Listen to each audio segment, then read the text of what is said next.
جنتی ہونے کی بشارت ملی ہے، ان کی یاد تازہ ہو جاتی ہے۔ جب 6 نمبر آتا ہے تو ہند کے راجہ ہم سب کے خواجہ کی چھٹی کی یاد آتی ہے، اور 5 ہو جائے تو پنجتنے پاک کی یاد آ جائے، اور 4 ہو جائے تو چاروں خلیفہ کی بات ہو جائے، اور اگر 2-3 کی بات ہو تو ایک خدا اور ایک جبریل اور ایک مصطفیٰ کی بات ہو جائے، اور 2 کی بات ہو تو خدا اور مصطفیٰ، 1 کی بات ہو تو خدا کی بات ہو جائے۔ یہ بہت بڑی خوش نصیبی ہے، اور یہ ہمارے لیے فخریہ لمحہ ہے کہ ہم اور آپ اتنے گنہگار ہونے کے باوجود اللہ کے ایک مقرب بندے ولی کامل کے آستانے پر اللہ تبارک و تعالی نے حاضری دینے کی توفیق خاص عطا فرمائی ہے، ورنہ بہت سارے لوگ ہیں اپنے اپنے بستروں میں آرام پذیر ہیں۔ بہرکیف بہت زیادہ طویل تمہیدات کی ضرورت نہیں ہے، میں چند شعر تحت نظر پڑھ کر کے اپنی عنوان کے محور پر آپ سے ملاقات کروں گا۔ محبتوں سے بولے یا رسول اللہ، اور محبت سے بولے یا حبیب اللہ، اور محبت سے بولے یا رسول اللہ۔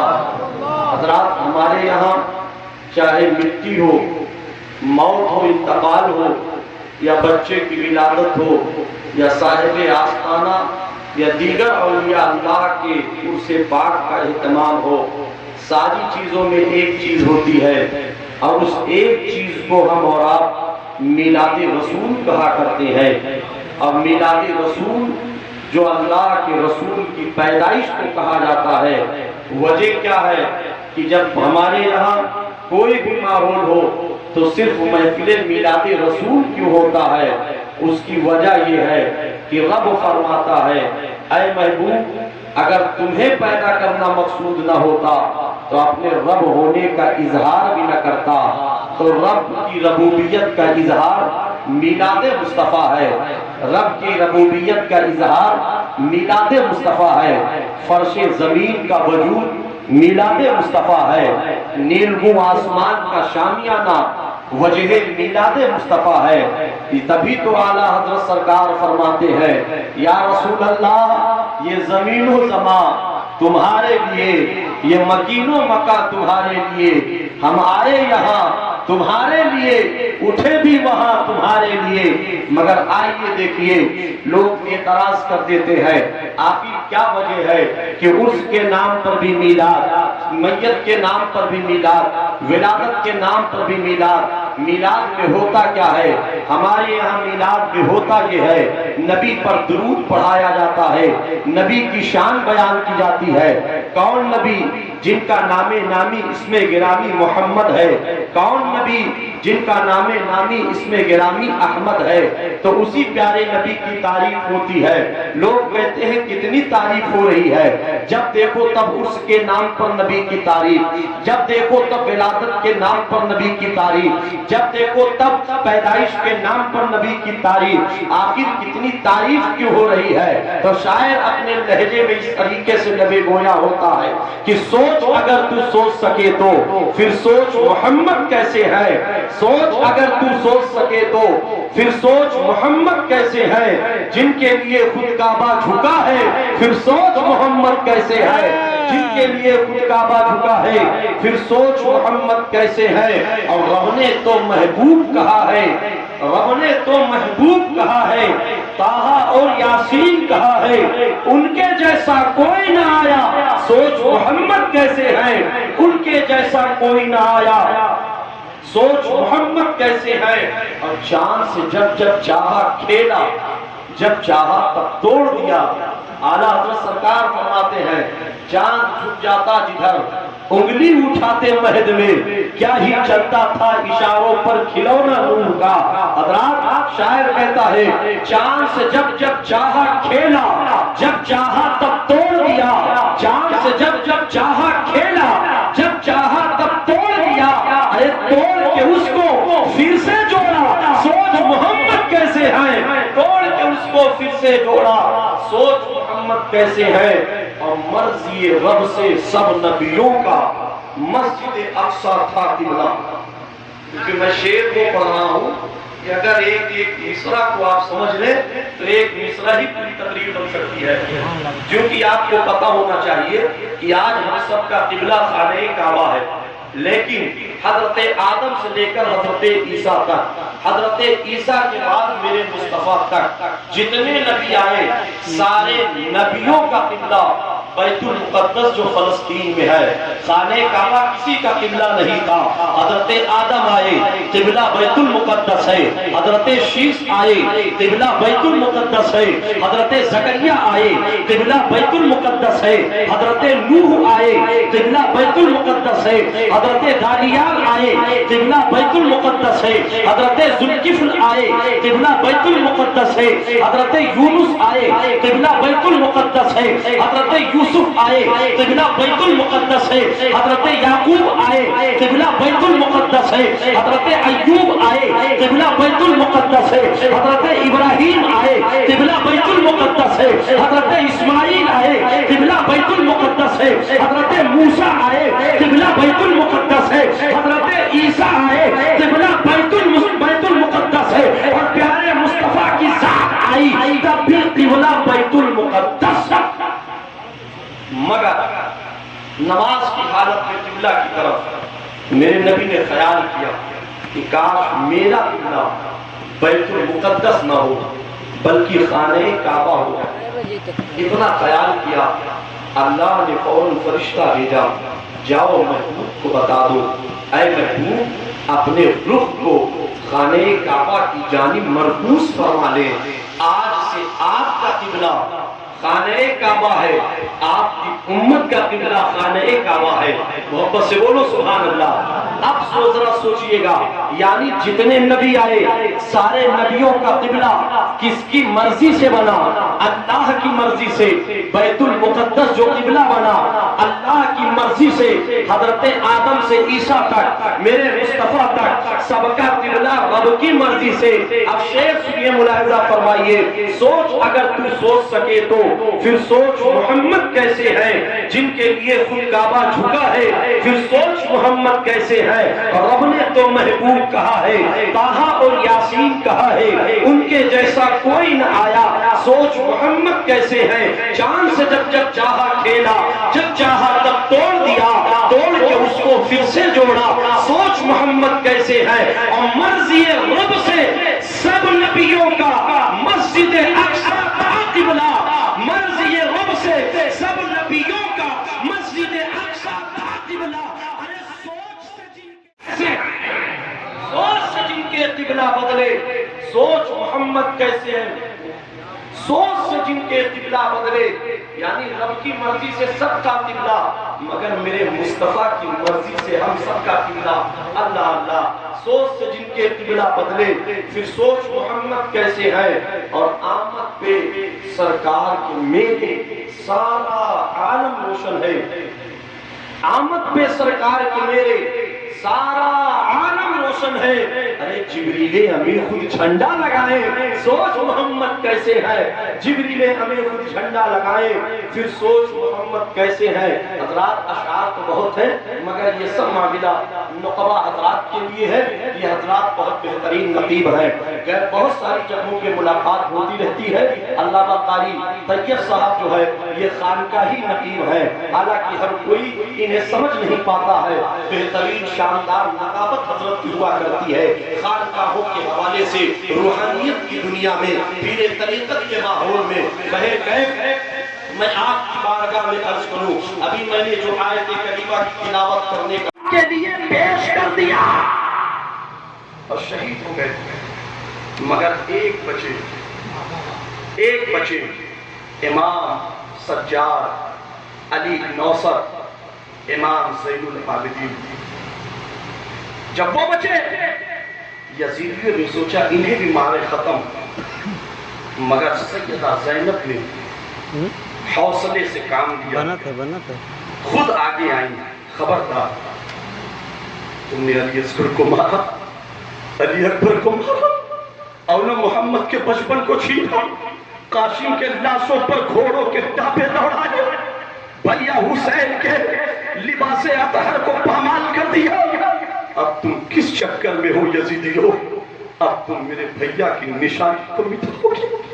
یزید سوچ رہا تھا حسین شہید ہو گئے، حسین کا مشن مٹ گیا، حسین شہید ہو گئے، حسین کا دستور زندگی مٹ گیا، حسین شہید ہو گئے، حسین کا دستور عمل مٹ گیا، مگر نہیں، اسلام کو بچانے کے لیے امام حسین نے سب کو پیش کیا اور انہی بچے ہوئے زین العابدین کو سیدہ زینب نے بچایا ہے اور بچا کر کے مدینہ لے کر کے آئی ہے، امام حسن کی بیٹی سے شادی کرایا ہے، اور زمانے نے دیکھا نہ یزید رہا، نہ یزید کی اولادیں رہی، نہ یزید رہا، نہ یزید کی حکومت رہی، نہ یزید رہا، نہ یزید کا نوکے سنان رہا، نہ یزید رہا، نہ یزید کے بھالے رہے، نہ یزید رہا، نہ یزید کا اقتدار رہا، مگر ایک زین العابدین کربلا سے مدینہ پہنچا ہے تو وہ سلسلے روحانیت کو ایسے عام کیا ہے کہ جدھر دیکھو ادھر حسین کے نظارے ہیں، بغداد معلیٰ دیکھو غوث اعظم کی ذات ہے، اجمیر معلیٰ دیکھو حضرت غریب نواز کی ذات ہے، کوٹا کی سرزمین پر دیکھو اکرام مینا شاہ کی ذات ہے، اترولہ کی سرزمین پر دیکھو صاحب آستانہ کی ذات۔ حق ہے، حق ہے۔ نعرہ تکبیر، اللہ اکبر، نعرہ رسالت، عرف مقدس، نعرہ تکبیر، نعرہ رسالت۔ سنو، بہت بڑا بڑا تقریر کرے۔ تو امام حسین تک روحانیت اور آمریت یعنی بادشاہت سب کچھ، مگر جب سید سجاد واپس آئے مدینہ تو یزیدیوں کے حواریوں نے ظلم کیا۔ اگر صرف روداد ظلم کو بیان کیا جائے تو روداد وقت آپ کا کم پڑ جائے گا۔ سیدنا امام زین العابدین نے صبر کیا۔ میں کیوں بیان کر رہا ہوں ابھی آپ سمجھ جاؤ گے، کیوں جوڑ رہا ہوں آپ سمجھ جاؤ گے، کیونکہ سبق یاد کرنے کا عادی ہوں نہیں۔ ایک دور تھا، خیر امام زین العابدین نے جب دیکھا کہ میرے ساتھ زیادتی ہو رہی ہے تو انہوں نے ایک مشن چلایا، انہوں نے بادشاہت کو ٹھوکر ماری، تقریر بولا تھا، واپس سے بولو، یہیں سے بادشاہت اور روحانیت الگ ہوئی حضرت، ورنہ آپ تاریخ اٹھا کر کے دیکھو دونوں ایک جگہ ہے، ابو بکر صدیق ہیں دونوں ایک جگہ ہے، حضرت عمر ہیں دونوں ایک جگہ ہے، حضرت عثمان ہیں دونوں ایک جگہ، حضرت علی ہیں دونوں ایک جگہ، حضرت حسن ہیں دونوں ایک جگہ، حضرت حسین ہیں دونوں ایک جگہ، حضرت امام زین العابدین آئے الگ۔ آپ نے کہا چھوڑو مجھے دنیا سے کوئی غرض نہیں، آپ نے کیا کیا؟ صرف عبادت، تقویٰ، طہارت، ریاضت، مجاہدہ، مکاشفہ، یہ سارے معاملات کرتے ہیں۔ روحانیت کا سلسلہ وہاں سے بادشاہت سے الگ ہوا اور چلنا شروع ہوا۔ امام زین العابدین کا دو کام بہت تھا، سب سے زیادہ دو کام، دو میں ایک تھا آپ کثرت سے عبادت کرتے تھے، اسی لیے آپ کا نام پڑا زین العابدین، عابدین کی زینت، عابدوں کی، ورنہ کربلا تک آپ کا نام زین العابدین نہیں تھا۔ کربلا میں آپ کا علی بن اوسط تھا، دوسرے نمبر کے بیٹے تھے حضرت حسین تھے، علی اکبر سے چھوٹے تھے علی اکبر، علی اوسط اور ان سے چھوٹے تھے علی اصغر جو شیخار تھے، آپ امام حسین کے آگوش میں شہید ہوئے تھے۔ تین لوگ والے بیٹے پڑے تھے جو جس سے جانا شکار کی جاتی ہے، یہ انسانوں کو حملہ نہیں کیا جاتا تھا، اس سے چاہے دوسری بات ہو جائے یاد رکھیں محرم کو لے آئے۔ سنیے امام زین العابدین کثرت سے عبادت کرتے ہیں۔ آج لوگ چند وقتوں کی نماز پڑھتے ہیں، خیر کتنی بھی عبادت کرو مگر ہمیشہ اللہ کی بارگاہ میں جھکو۔ جو جھکتا ہے وہی زمانے میں اٹھتا ہے۔ آپ کہو گے کیسے؟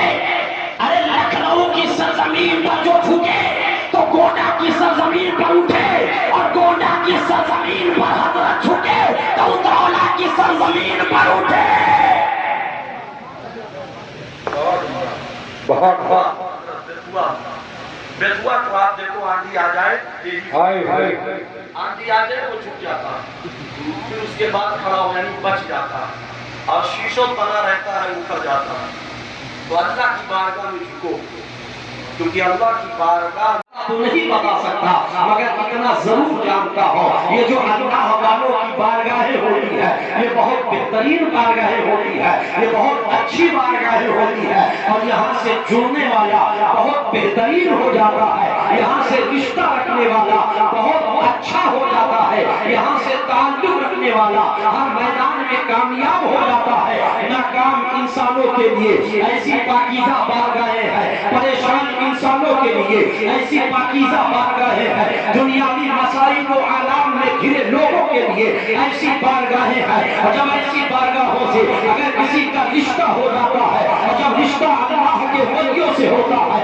تو وہ زمین کے اوپر رہتا ہے یا پھر وہ کامیاب ہوتا ہے زمین کے نیچے جاتا ہے یا پھر وہ کامیاب ہوتا ہے آپ سوچ رہے ہوں گے کہ کیا بات کر رہے ہو خانقاہوں سے وابستگی کا شرف مل جائے اللہ والوں سے رشتے کا تعلق ہو جائے تو کیا بندہ زمین کے اوپر بھی کامیاب ہوگا کیا بندہ زمین کے نیچے بھی کامیاب ہوگا ہاں بلا شک و شبہ کامیاب ہوگا کہیں اور نہ جاؤ یہاں اس سلسلے کے موری سے آیا جو بمبجو جو ہے جو لکھنؤ کی سرزمین پہ آرام فرما ہے ان کی بارگاہ سے ہم منسلک ہوئے تو اتنی کامیابی ملتی ہے کہ زمین کے اوپر بھی نام ہو رہا ہے اور زمین کے نیچے جب گوٹا کی سرزمین پر آرام کر رہے ہیں تو وہاں پر بھی ان کا نام ہو رہا ہے اور انہیں کی بارگاہ سے صاحب آسمانہ حیات ظاہری میں جب اپنے رشتے کو استعمال کرتے ہیں تو وہاں سے کامیابی و کامرانی کے مناظروں کو اس انداز سے طے کرتے نظر آتے ہیں کہ جب اترولہ کی سرزمین پر آتے ہیں بظاہر لوگ سمجھ رہے تھے یہ تو اپنے بستی کا انسان ہے یہ تو اپنے خاندان کا انسان ہے یہ تو اپنے علاقے کا انسان ہے مگر روحانیت دنیا کہہ رہی تھی اسے ہر انسان نہ سمجھو بلکہ یہ وہ انسان ہے جس زمین پر اگر ٹھوکر مار دے تو مٹی سونا اللہ اکبر یا رسول اللہ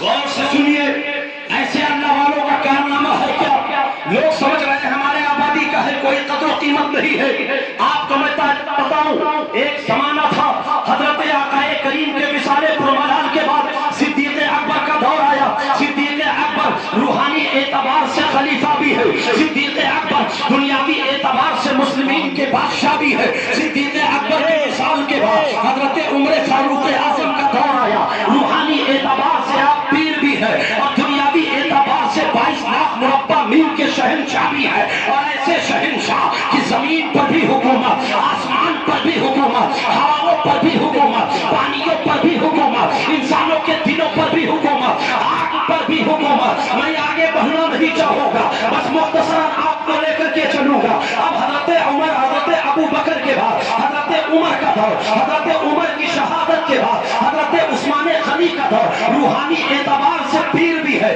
دنیاوی اعتبار سے امیر بھی ہے حضرت عثمان غنی کی شہادت کے بعد حضرت مولا علی کا دور آیا روحانی اعتبار سے پیر بھی ہے اور دنیاوی اعتبار سے امیر بھی ہے مگر ایک وقت ایسا آیا کہ حضرت علی پاک کی بھی شہادت ہوئی حضرت علی پاک کے بعد حضرت امام حسن خلیفہ بنے حضرت امام حسن ایک اعتبار سے روحانی اعتبار سے پیر بھی ہے دنیاوی اعتبار سے امیر بھی ہے آپ کو جب شہادت سری کا جام ملا تو آپ کے بعد حضرت امام حسین خلیفہ بنے حضرت امام حسین آگے بڑھے اور اسلامی پیغام کو آگے بڑھایا اسلامی نظام کو آگے بڑھایا اسلامی علم کو لے کر کے آگے چلے مگر زمانے نے دیکھا بدتمیزیوں نے کروٹیں لی ہے ان بدتمیزیوں نے کروٹیں لی ہے اور گمراہیوں نے اپنے انتخاب کے ماحول کو پیش کیا ہے اور یزید کی ناپاک راتوں نے جب جنم لینا شروع کیا تو امام حسین نے یہ نہیں دیکھا کہ میرا 18 سال کا علی اکبر ہے 22 سال کا علم 22 سال کا قاسم ہے اور جو ہے 6 ماہ کا علی اصغر ہے امام حسین نے 72 82 نفوس قدسیہ پیش کر دیا یہاں تک کا معاملہ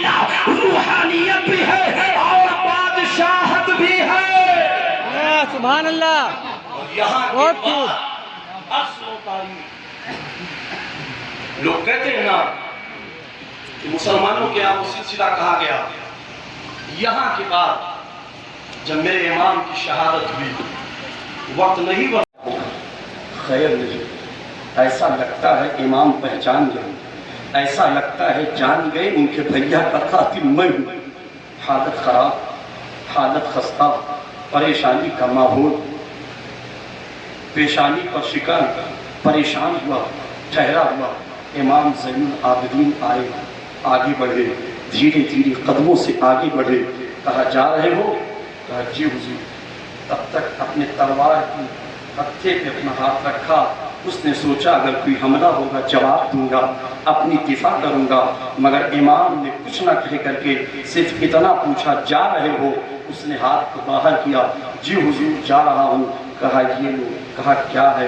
کہا یہ کھانا ہے۔ کہا جی حضور۔ کہا یہ پانی ہے، جب تم راستے میں جانا تمہیں پیاس لگے گی پانی پینا، بھوک لگے گی کھانا کھانا۔ ایسے ہوتے ہیں محمد کے گھرانے والے، خود نہیں کھاتے اوروں کو کھلا دیتے ہیں۔ اب آپ ذرا دیکھو مسلمانوں، سامنے نگاہوں کے سامنے بھائی کا قاتل ہے، نگاہوں کے سامنے یزیدیوں کا سپاہی ہے، نگاہوں کے سامنے خاندان کا دشمن ہے، نگاہوں کے سامنے اپنے بابا کے مشن کا باغی ہے، مگر امام زین العابدین نے صبر کیا۔ کھانا کھلاتے رہے، ایک روز، دوسرے روز، تیسرے روز، پانی بھی دیتے رہے۔ چلنے لگا، کھانا بھی دیا، پانی بھی دیا۔ اور اس کے دل میں ملال آیا، عرض کیا حضور مجھے معاف کر دو، میں وہی ظالم انسان ہوں جس نے آپ کے بھیا پہ نیزے چلائے تھے۔ کہا گئے مجھے پتا ہے کہ تم میرے بھائی کا قاتل ہے، مگر سن لے۔ کہا حضور اگر پتا ہے تو بدلہ کیوں نہیں لیا؟ کہا ہم اللہ والے ہیں، ہم بدلہ نہیں لیتے ہیں، اللہ پہ میں نے چھوڑ دیا ہے، اللہ جو چاہے گا وہ کرے گا، یہی خاصیت ہے اللہ والوں کی۔ اب یہیں پر ٹھہرو، جس آستانے پر آئے ہو، جن کا عرصے پاک ہے، ان کا بھی دستور یہی تھا، لنگر کا سلسلہ جاری تھا۔ آتے جاؤ، کھانا کھاتے جاؤ، آتے جاؤ، پانی پیتے جاؤ۔ جو دستور امام زین العابدین کا تھا وہی دستور صاحب آستانہ کا تھا۔ یہ نہیں دیکھا آنے والا اپنا ہے، یہ نہیں دیکھا آنے والا خیر ہے، بلکہ اگر دیکھا ہے تو صرف یہ دیکھا ہے کہ آنے والا خدا کی مخلوق ہے، مصطفیٰ کی امت کا ایک انسان۔ سبحان اللہ، سبحان اللہ۔ کھانا کھلایا، صرف ایسے نہیں کھانا کھلایا۔ امام زین العابدین کا ایک طریقہ تھا، 100 لوگوں کے گھروں میں کھانا بھیج دیتے تھے۔ اور یہ کوڑا ہے، اسے پھینکنے جاؤ، کہاں؟ نالی میں نہ پھینکنا۔ جی اچھا لے جاؤ کوڑے دان میں، نہ کوڑے دان میں نہ پھینکنا۔ اچھا نگر پالکا کے ڈبہ میں، نہ وہاں نہ پھینکنا۔ حضرت پھر اسے کہاں پھینکوں؟ یہ تو کوڑا ہے، اللہ کے گھر کا کوڑا ہی تو ہے، جیسے ہمارے گھر کا کوڑا، جیسے آپ کے گھر کا کوڑا۔ ہم جو ہے چٹائیوں سے اجڑے ہوئے تیلیوں کو سمیٹ کر کے ہم نالیوں کے حوالے کر دیں، گھور کے حوالے کر دیں، اور جو ہے نگر پالکا کے ڈبے اور گاڑیوں کے حوالے کر دیں۔ حضرت کہیں گے نہ کیوں نہ؟ ارے گھر کا کوڑا تو ایسے پھینکتے ہیں، گلیوں میں پھینک دیتے ہیں، راہوں میں پھینک دیتے ہیں، نالیوں میں پھینک دیتے ہیں۔ حضرت کہیں گے نہیں پھینکنا۔ آخر کیا وجہ ہے؟ حضرت کہیں گے وہ تمہارے گھر کا کوڑا ہے کہ وہ گلیوں کے حوالے کیا جا سکتا ہے، نالیوں کے حوالے کیا جا سکتا ہے، راہوں کے حوالے کیا جا سکتا ہے، کچروں کے حوالے کیا جا سکتا ہے، گاڑیوں کے حوالے کیا جا سکتا ہے، مگر یہ کوڑا اللہ کے گھر کا کوڑا ہے۔ اسے ایسی جگہ رکھو جہاں قدموں کے نیچے نہ پڑنے پائے، پیروں کے نیچے نہ آنے پائے۔ آپ نے کہا حضرت وجہ کیا ہے؟ تو حضرت کہیں گے کیونکہ ان تیلیوں کو، ان گرد و غبار کو رشتہ ہو گیا ہے اللہ کی بارگاہ سے، تو جس کا رشتہ اللہ کی بارگاہ سے ہو جائے وہ گالیوں میں پھینکے نہیں جاتے، پیروں میں روندے نہیں جاتے۔ بلا تشبیہ و تمثیل سمجھو، اگر تمہارا رشتہ اللہ کے گھر سے ہو جائے، اللہ کے ولیوں کے در سے ہو جائے، تو یہ آصف رضا کا دعویٰ ہے دنیا کی کوئی طاقت آپ کو اپنے قدموں میں گرا نہیں سکتے۔ مگر شرط یہ ہے اللہ والوں سے جڑو۔ تو میں عرض کر رہا تھا یہاں سے جدا ہوا امام زین العابدین، حضرت امام زین العابدین اتنی کثرت سے عبادت کرتے کہ ایک ولی کا بیان ہے، میں خانہ کعبہ میں گیا، تو کیا دیکھا ایک بندہ غلاف کعبہ کو پکڑ کر اتنا رو رہا ہے کہ روتے روتے وہ گر کر کے بے ہوش ہو. میں سوچا چلو دیکھوں ہے کون. جب آگے بڑھے تو کیا دیکھتے ہیں یہ تو امام زین العابدین ہیں جن کے گناہ کا کوئی بتانے والا نہیں ہے کہ انہوں نے کوئی گناہ کیا ہے. وہ امام زین العابدین ایک کام ہے کثرت سے عبادت کرتے تو نام پڑ گیا زین العابدین عابدوں کی زینت. اور ایک کام آپ کا تھا کھانا کھلانا. محبت سے بولو. اب نہیں بولو گے تو کب بولو گے؟ سبحان اللہ. ایک کام ہے کھانا کھلانا اپنا ہو یا بیگانہ. لنگر کا کر دیا انتظام. اب کوئی بھی ہو آنے دو لنگر کھا رہا ہے. آنے دو لنگر کھا رہا ہے. اسی اسنا میں ایک بندہ آیا جس نے حضرت علی اکبر کے سینے پر نیزہ مارا تھا. اور جب وہ آیا امام زین العابدین نے دیکھا یہی وہ مردود ہے جس نے میرے بھیا کے سینے پہ بھالا چلایا تھا. یہی وہ مردود ہے جس نے میرے بھیا کے سینے پہ نیزہ مارا تھا. مگر حضرت امام زین العابدین نے صبر کیا ہے اور صبر کرتے رہے. اس کو کھانا دیا جاتا رہا. لنگر کا سلسلہ چلتا رہا. کھانا پیش ہوتا رہا. وہ کھانا کھاتا رہا. وہاں کا دستور تھا کہ مہمان کو 3 دن تک روکا جاتا. 3 دن تک کھلایا گیا. امام زین العابدین آگے بڑھے. یہ لوگ کھانا کھاؤ. اس نے دیکھا ارے یہ تو امام زین العابدین کھلا رہے ہیں. مگر وہ منڈی کو نیچے کیا کھانے کو کھا رہا ہے. دوسرے دن کا لمحہ آیا کھانے کو کھا رہا ہے. تیسرے دن کا ماحول آیا کھانے کو کھا رہا ہے. اور تیسرے دن اس نے ارادہ کیا کہ اب چل.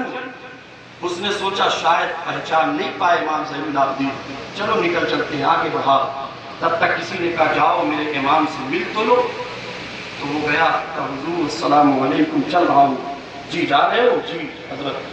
کہاں جاؤ گے؟ ٹھیک ہے. چل دیا. اس نے کہا شاید میرے امام نے مجھ کو پہچانا نہیں کہ میں ان کے بھائی کا قاتل ہوں. آگے چلا. گھوڑے پر سوار ہونا چاہا. تب تک کسی نے آواز دی اور جانے والا پردیسی رک جا. اب یہ سہما جس نے کام کیا اس ذات کو بابا رفیع مینا شاہ کہتے ہیں. امام زین العابدین کے نقش اقتدار پر جس نے عمل کر کے بھوکوں کو کھانا پیش کیا اسی ذات کو صاحب مذاق بابا رفیع مینا شاہ کہتے ہیں. جس نے ننگوں کو کپڑا دیا پیاسوں کو پانی دیا بھوکوں کو کھانا دیا اسی ذات کا نام صاحب مذاق. آپ کیا سمجھتے ہیں؟ لوگ سمجھتے ہیں بس اس ہو رہا ہے. بس اس ہے کیا؟ اس ایک یاد ہے حضرت. ایک یاد ہے. وہ یاد کیا ہے بتاؤ. لوگ کہتے ہیں یونیورسٹی مناؤ. 1 سال ہو گیا مناؤ. فلاں صاحب فلاں دن ملے تھے وہ دن آ گیا یاد مناؤ.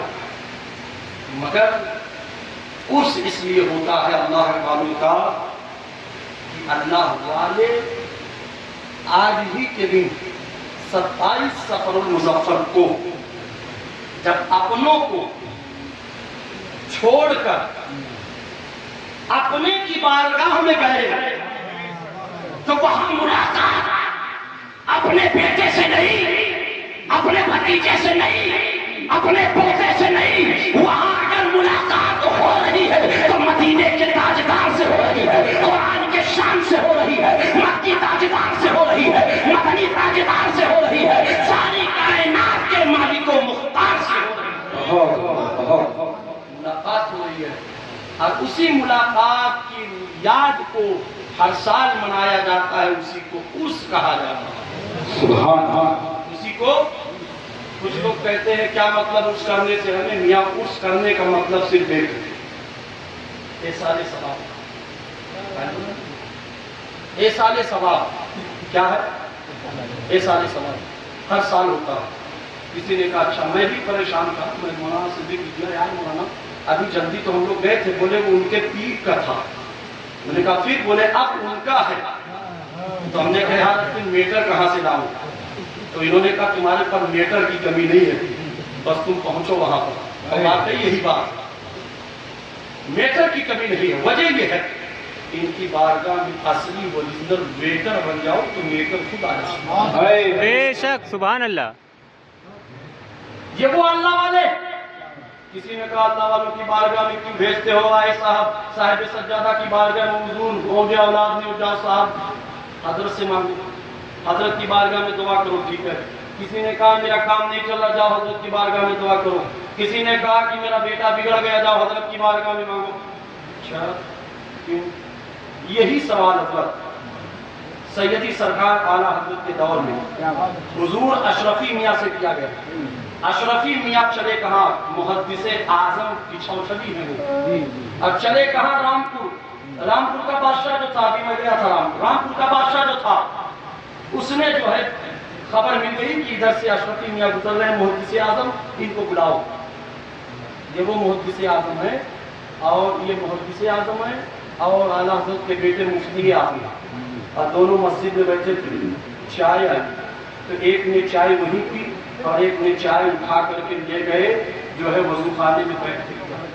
کسی نے کہا حضور عالم وہ بھی عالم آدمی، یہ فرق، وہ چائے یہیں پیے اور وہ چائے اٹھا کر کے وہاں لے گئے، کیوں؟ جواب دیا نادان، وہ اعلیٰ حضرت کے بیٹے مفتی اعظم، یہ ان کا تقویٰ ہے کہ مسجد میں نہیں پیا، اٹھا کر وہاں دالان میں پیے، اور میں آل رسول ہوں، رسول کا بیٹا ہوں، یہ تقویٰ نہیں، یہ فتویٰ ہے کہ مسجد میں پی سکتے ہو بشرطے کی نویت سنت الاعتکاف۔ تو وہ محدث اعظم پہنچے رامپور کے بادشاہ نے بلایا، حضور آؤ، اپنی گدی چھوڑی، کا حضور بیٹھو، بیٹھ گئے۔ اور پہلے زمانے میں پنکھا جلنے کا مزاج تھا، آج بھی کہیں جاؤ درگاہوں پہ تو لوگ جلتے ہیں اور لوگ ان کو نذرانے دیتے ہیں، اچھا میں ملے۔ تو اب وہ بیٹھ گئے اور جو بادشاہ وقت تھا رامپور کا، اس نے جو ہے لے لیا پنکھا اور کچھ جلنے لگا۔ یہ میرے پیر صاحب ہے آلے رسول ہے۔ اب یہ ایک بندہ کھڑا ہوا، کہا حضور ایک سوال ہے، کہا پوچھو۔ کہا سوال یہ ہے کہ یہ بتائیے کہ ہم سب کی دعائیں کون سنتا؟ کہا اللہ۔ کیا؟ اللہ۔ کہا یہ بتائیے اللہ کہاں ہے؟ تو کہا اللہ تو ہر جگہ ہے، اللہ ہر جگہ ہے، تم کہیں اللہ سے بھاگ نہیں سکتے ہو۔ ایک اللہ کے ولی سے کہا مجھے مرید کر لو مگر میں گناہ کروں گا، تو کہا ٹھیک ہے تم مرید ہو جا، گناہ کر، مگر اللہ کی زمین سے نکل جا۔ کہاں جاؤ گے؟ اللہ کی زمین سے نکل کر کہاں جاؤ گے؟ باپ کی پپوتی تیری ہے مگر ملکیت اصل میں خدا کی ہے، تیرے دادا کی زمین ضرور ہے مگر ملکیت صرف خدا کی ہے۔ اب آپ ذرا سوچو۔ تو اس نے کہا حضور بتائیے، تو آپ نے فرمایا اللہ ہر جگہ ہے۔ تو کہا اللہ جب ہر جگہ ہے تو اللہ ہر جگہ جو ہے سن لیتا ہے دعاؤں کو، بات ختم، کیا ضرورت ہے آپ لوگ بھیج دیتے ہو، جاؤ کچھوچا، جاؤ اجمیر، جاؤ بریلی، جاؤ صاحب جو ہے لکھنؤ شریف، جاؤ جو ہے گونڈا شریف، جاؤ اترولہ صاحب ماستانہ حضرت بابا رفیع مینا شاہ کی بارگاہ، کیوں بھیجتے ہو؟ تو آپ نے فرمایا ادھر آ۔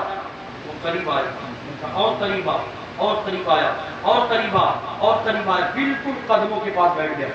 تھوڑی دیر بیٹھا رہا، تھوڑی دیر کے بعد آپ نے دوسری بات شروع کر دی، پھر اس سے کہا اٹھ چل جا وہاں بیٹھ۔ وہ اٹھا جا کر بیٹھ گیا اپنی جگہ پہ۔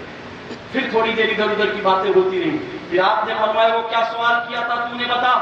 کہا سرکار معاف کرو، ایک بار پوچھا کرنی بن گئی، آپ نے بہت بڑی سزا دے دی، لوگوں کی نظروں میں ذلیل ہو گئے آقا، اب مجھے ہمت نہیں کہ آپ سے دوبارہ سوال کروں، ایک سوال کی سزا یہ ملی، سب کی نظروں میں میں جج گیا، آقا مجھے معاف کر دو۔ کہا نہیں نہیں تو ادھر آ۔ وہ قریب آیا، کہا بتا کیا پوچھا تھا؟ کہا حضور یہ پوچھا تھا کہ جب اللہ ہر جگہ ہے، اللہ سب کی دعائیں ہر جگہ سے سن لیتا ہے، تو کچھوچا بھیجنے کی وجہ کیا ہے، اجمیر بھیجنے کی وجہ کیا ہے؟ اب خطابت کے جملے میں بول رہا ہوں تو میں اور جوڑ رہا ہوں اور یہ کہہ رہا ہوں کہ یہ بھی ہو سکتا ہے کہ کیوں بھیجا جا رہا ہے حضرت بابا رفیع مینا شاہ کی بارگاہ میں؟ تو آپ نے فرمایا یہ بتا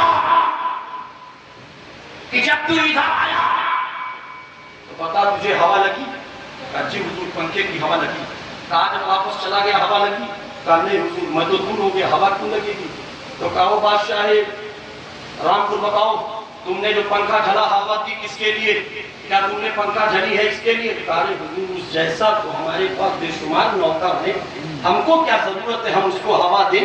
ہم تو آپ کے لیے پنکھا چل رہے تھے، مگر آپ کے بغل میں وہ آ گیا تو آپ کے صدقے میں وہ پا گیا ہے، تو کہا ہاں حضور میں انہی کے صدقے میں پا گیا ہوں۔ تو سید جو ہے اشرفی میاں فرماتے ہیں ابے نادان اللہ تو ہر جگہ ہے، مگر جب بندہ مانگنے پہ آتا ہے، بندہ گنہگار ہے، بندہ خطا شعار ہے، بندہ گناہوں میں ملبوس ہے، تو وہی بندے کو کہہ دیا جاتا ہے اجمیر چلا جا، خواجہ غریب نواز کی بارگاہ پہ اللہ کی رحمت برس رہی ہے، وہاں مانگے گا ان کے توسل سے پا جائے گا۔